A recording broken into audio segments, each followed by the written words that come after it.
నమోదైన హత్య కేసు విచారణలో పలు విషయాలు బహిర్గతమవుతున్నాయి. బహచిత్రదుర్గ నివాసి రేణుకాస్వామిని హత్య చేసి ఆ నేరాన్ని ఒప్పుకునేందుకు నలుగురు యువకులకు 30 లక్షల రూపాయలు ఇచ్చేలా డీల్ కుదిరినట్లు పోలీసుల విచారణలో తేలింది. దర్శన్ను కేసు నుంచి తప్పించేందుకు ఈ వ్యూహం పన్నినట్లు పోలీసులు గుర్తించారు.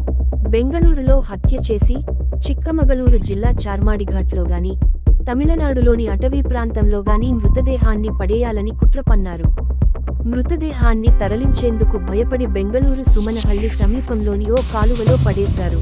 హత్య కేసులో నిందితుల సంఖ్య 17కి చేరింది. ఓ మహిళ సహా 4 నిందితుల కోసం పోలీసులు గాలిస్తున్నారు.